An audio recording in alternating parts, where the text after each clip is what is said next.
Good day everyone! This is your Mom Shimay na nagsasabing always smile.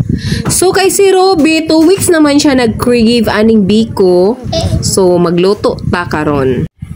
Unya, wala na dayon ko nag-video sa pagsugod, hantod paghuman, pagkaluto sa biko, kay gikapoy nako og ukay-ukay, makapamaol gid siya, day.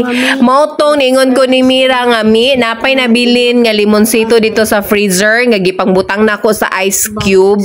Pagkuha didto kay ato ang timplahon, himuon na to og calamansi juice. So kada baso na siya 4 ka cube, kay sa isa ka cube 2 to 3 kalimonsito ang mapugaan na depende sa iyahang kadakon. Unya, amo adayon siyang gisagulan og white sugar para naapod siya pagkatamis-tamis, kay kung pure lang yun siya kalamansi, aslom yun ni siya. Diba? So, ito na slice on. Hala. Wala mo na inatunga. Pero sige na lang.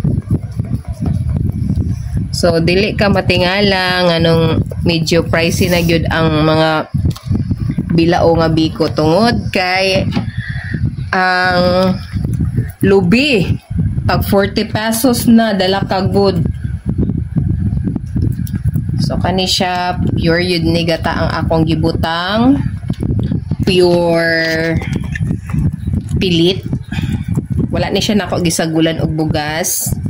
Then mano dayon to nagkuko-topping. So asa ta mag-start, syempre dili gito sa gilid mag-start para dili maguba ang ato ang pag-plating. So mano ni siya, guys.